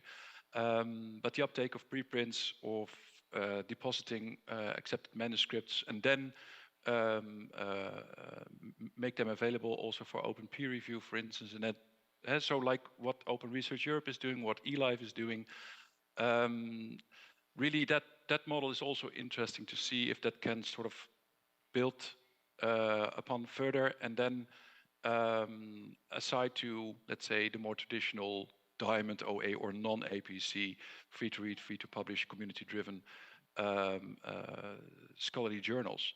So, and the other thing I wanted to say is, and that is maybe a comment to Vanessa's contribution, is yes, research funders, yes, but I still think we need to do it also with the let's say the research institutions, the academic libraries. It's all together, I think. And yes, research funders can be a big driver, but we need to do it collectively. Thank you. Let's give the floor to Joe. The same question, please. Thank you. I actually had connectivity issues just now. Again, Uganda, I'm very happy to see you in Mexico. But to add to the question, I think it's complementary to what Jeroen was just talking about. There's not only research funders, we have funding agencies and stakeholders on all levels, local, national, regional, sub-regional, and global. And we can tap into institutional budgets, library budgets, to support the journal system, the Diamond Open Access, green repositories, institutional repositories, as well as the national level, of course, with the national research funders and other stakeholders. So looking at the whole ecosystem that we have at hand, I hear many of the discussions around how can we fund research, publishing, whatnot. It often only mentions the philanthropic research institutions that have evolved, but there's many more we can tap into. Also philanthropic donors, private entities. There's a whole diverse ecosystem that exists in each and every country on this planet that we can what we call like hold accountable for their commitment to research and innovation for the very sake of this planet and our societies. And I'm more than happy. I can express the gratitude for the work that Anna Passage is doing with her team, with setting up or releasing or having released the UNESCO Open Science recommendations and the toolkit. The implementation of open science practices is straightforward, is relatively easy. Yes, we still need to get the buy-in and or we need to make it easy for the researchers to adopt and implement, but that's part of the work that I'm doing and many others also with capacity building for them particularly, but every stakeholder needs to do their part in order to make this work. And I feel we're continuously talking in silos, but yes, there's cross-cutting discussions, but can have many more thereof, and thinking in an ecosystem that was also set out in many of the discussions as I've seen in the program. But yeah, I think like looking beyond the immediate and lowest hanging fruit, there's many more that we can explore, what I want to share. I hope you were able to understand what I'm saying. Thank you, Joy. Let's, vamos abrir umas preguntas primero para la audiencia y después volveremos al panel. Por favor, ya tenemos una aquí presente. Sí, tenemos una ya. Okay. Thank you. I'll speak English today. Thank you for all the very interesting presentations that you all made a few minutes ago. I'd like to go back to the issue of, I think it's Vanessa who mentioned it, the importance of the open science funds that the governments should put together, in which Marin in the French government has been so central in sending, pushing forward. That's absolutely true. I fully agree with that. But why don't libraries join together or through their associations to create an open science fund, perhaps at the national level? ARL could do that in the United States, the same thing for CARL in Canada and some other countries. And then, of course, these libraries could go to the funders and say, you know, we're not just setting a fund for open science, we're paying for it. We're paying for it by decreasing the amount of money we want to pay for APCs. And in fact, we can do it on a scale where it increases every year. I'm going back to the idea expressed the other day to the national funders who have other constraints. There it would start from the libraries. So the funds would be coming out of the libraries from their APC funds, transferred to the Diamond Fund or the Open Science Fund more generally, and then they go to the funders and say, let's work together. What are your constraints? What can we do together to create an open science fund? And then the governments come along on top of that and say, we have our own open funds, let's work together. Now, if countries start doing that, and then countries start getting together to do something on top of that, I think we're going to start having some interesting sums of money, and we're getting really in the situation that you were suggesting. What would we do if we had all that money? You know, but at least I would start that way in the next 2 or 3 years, and I think it could work, but let's see. Abrimos más. Hay otra por acá, en el centro.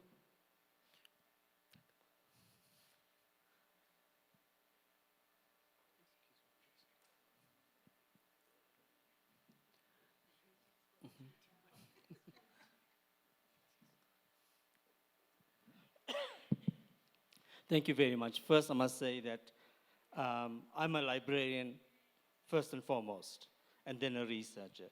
And my comment is from the perspective of a librarian, and I'm picking up both what Catherine and Heather had mentioned. As librarians, one of our core responsibilities is to collect from the outside for the inside. But what we're collecting is already developed in the inside. So why don't we flip it and say, collect from the inside for the outside?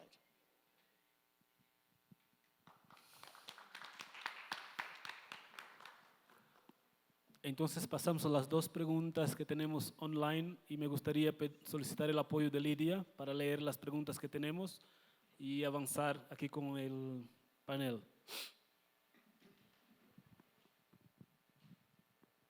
Hello.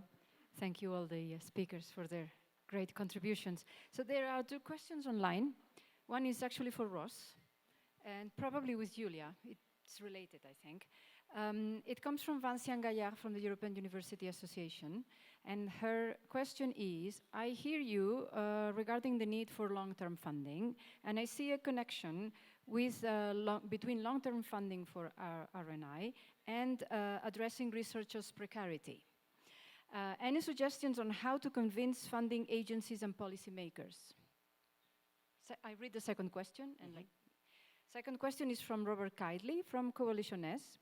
Says, one of the problems with supporting Diamond is that it is often an additional cost on top of subscriptions and APCs. Given that funding is always finite, might there be value in initiating a global campaign to encourage those entities who support equitable OA to commit to reduce, year by year, their spend on non-equitable publishing models and divert this funding to those models which support equitable OA? Is this a good idea? If so, who is best placed to lead this? So I would really like to support that idea. And again, I would say that I think we have tools and data to support decision making around this. I think with a tool like unsub.org, you can evaluate what percentage of a journal is open access and therefore what the pricing of that journal should be. So sometimes unsub is about whether you should be subscribing to that journal at all, but other times it's about determining what the price, what the value, the subscription value of that journal is. And oftentimes publishers have been overvaluing their journals, overvaluing their services. And so what I think, if we actually leverage data and tools more, we can actually negotiate better with publishers to year on year reduce the pricing of non-equitable options. So I think we've got an option there. The first question about early career researchers, well, I've been one myself, and I know it's horrible having really short contracts, short fixed-term postdoc contracts. So yeah, I think definitely employing people on longer contracts would create a healthier research ecosystem. Thank you. I will answer to my direct question at this point. How to convince funders that they have to invest in long-term funding. This is a battle from several years that I personally am doing since I was the president of Eurodoc, which is representing early career researchers, and now with the Marie Curie Alumni Association, where we represent researchers from all the field. Let's be honest, who is doing research? At the end of the day, are mostly the early career researchers who are performing research more than mid and senior. Sometimes at the mid and senior level, most of the researchers are complaining that their work is much more administrative, much more related to getting funding than performing research. So if you want a return on investment in terms of economical, societal, and data, you have to invest in longer-term funding for early career researchers. Once we have the stability in the researcher's career, of course, it's possible to perform higher quality of researchers. So if there is the right environment for the researchers to perform research, then the quality is higher, wherever we publish, whatever are the product at the end. You cannot pretend to have good quality research when a contract is of 3 months, 1 month, and every time you have to think about having a family, what I'm doing in this life. Because at the end we have people in the research that have high psychological issues because they cannot live. It's just simple as that. Thank you. Yeah, I just want to add on Ross' answer, and I think it talks a little bit on what Jean-Claude talked about, is that yes, we need to figure out how to decrease the support on the non-equitable models, which are APC-based, and increase support for the diamond model. But we need to turn off the tap. We are not going to be able to switch off the APCs as long as we're asking researchers to be assessed through publication. As long as those policies, and this is where, for me, a little bit gets frustrating. That's the only side as researchers, as institutions, we have control of. What are we assessing? That's the side we have control of. If we can control and change that, we will switch off that tap. Because then we will say, we will reward you for participating in green or diamond way of publishing. And also just to follow up, Jean-Claude, on your comment that librarians could start an open science fund, tomorrow. In theory, yes, but in practice, I think what we're talking about is a wind down on the one hand of spending, current spending, because library autonomy and budgets we're part of an operating unit, right? The institution, there's an institutional responsibility for them to bless the strategy at the highest levels of academic institutions. So librarians can't unilaterally say, I'm going to take new money that we don't have and create a fund. But what we have been working on is that education campaign from within, right? Look at what you are spending money on. How does it track with values? We've created values-based frameworks for publisher negotiations and doing exactly what was described. Wind it down, collect the data on how much you're saving, what can you reinvest in individually, collectively, and then with colleagues outside of the library community. I'd like to add something about innovation in the scholarly communication sector, and imagine we had all the money that we wanted, right? So first of all, sorry? Oh, let's please. So first of all, with the reforming the research assessment system, I think that the costs will go down significantly. And coming back to imagine we had then what we needed. At the moment, we cannot innovate because many of the infrastructures and services, they are keeping their heads above water and they are just thinking about how to survive day to day.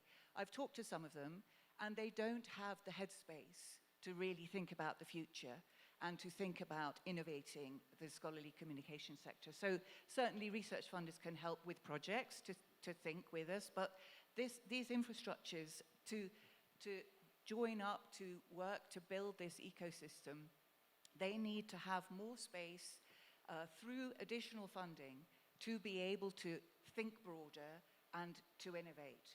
So we need to help them to get there and to help build that system that we want together with them.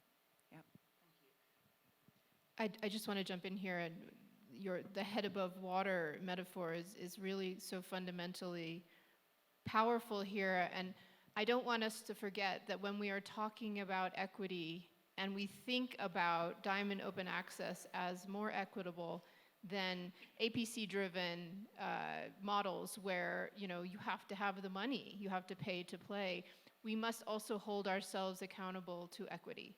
And for example, to return to my tirade on the labor of love, most people cannot afford to participate in those kinds of scholarly publishing activities. Many people cannot. The people who can are people of some privilege, who do not need to be paid for their work, who can do it in addition to what they do for their careers. They have the space, they have the support to do that. So if we are going to push for equity in scholarly communication, I think we also have to think about how the funding gaps really call into question our own success in that space. And that seems important for our own success, but also it's so core to what we do, so we need to ask ourselves those questions.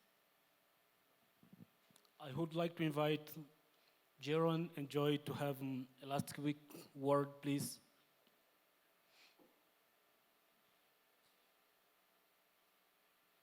Oh, if you don't need it, okay. Okay, Joy, please. Oh, Jeroen. Oh, actually, I don't know what else to add from. I think a lot has been said, but the discussions need to continue, and I think we have many options on the table, and I don't think that even those who keep their heads above water are incapable of thinking about alternatives to the status quo. Things need to change. Things are already changing, so let's just keep the steering wheel in our hands and work together to make this work. And it can work for sure, like in the next couple of years. Like, we're not talking about the next decade to have another system. Like, this can change. It has to change because we have climate change and things going on. Like, it just has to function, and we can make it work. Is what I want to leave you with. Thank you. Thank you. Yo no sé cómo haremos. Tenemos dos últimos comentarios. El doctor Guidón pidió y veo también a uno y estamos justamente en el fin de nuestro panel. Por favor, brevedad. Very briefly, and going back to a remark by Giulia earlier, and addressing the issue of assessment, it seems to me that we're obsessed, of course, with a figure, and it's based on the impact factor. Let's imagine instead a multidimensional system in which you could put a figure on each dimension. You'd end up with a sort of strange surface coming out of this star-like device, and calculate the surface and offer that as the new figure. That means each institution could put a different weight on everything.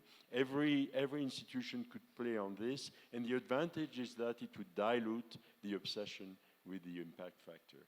At the same time, it would give that what apparently a lot of people can't live with, namely a single number at the end. Don't care about how the number is constructed. Construct it so that you destroy the impact factor. Can I answer? Sí, pasamos la... Sí, gracias. Acá. Claudio Mezcua, de la Universidad Nacional Autónoma de México. Quiero hacer un comentario porque me parece que puede ser útil para nuestros panelistas y el resto de los asistentes que no son de América Latina, dando el ejemplo de cómo es el financiamiento de las revistas de acceso abierto Diamante en México, o cómo ha sido en México y en la propia Universidad Nacional. En este caso, digamos, muchas de las revistas de nuestro país y de América Latina son anteriores o surgieron antes de que se creara la LIC, de que pudiéramos tener en línea nuestras revistas. Ya existían, pues hay revistas no tan viejas como las que se fundaron en el siglo XVII en Inglaterra, en Francia, en Alemania, ¿no? Pero sí tenemos revistas cercanas a los 100 años, y desde luego estas revistas eran financiadas por las universidades. Cuando surgió la posibilidad de poner en línea las revistas y surgieron Redalic y Cielo, se empezó a crear lo que se conoce ahora como el modelo latinoamericano de acceso abierto. Sin embargo, el financiamiento de la revista se da a nivel no solamente de la universidad, sino de los institutos o las facultades de investigación. Son estos entes quienes dan financiamiento a las revistas y quienes hacen posible que crezcan. En mi caso, tenemos 2 revistas de cerca de 40 años de existencia. Yo tengo al frente 20 años y fuimos creciendo de 2 personas a cargo de las 2 revistas, gracias al apoyo de nuestro instituto de investigación, a tener actualmente 6 personas trabajando haciendo 2 revistas bastante exitosas, colocadas en todos lados, en todos los índices.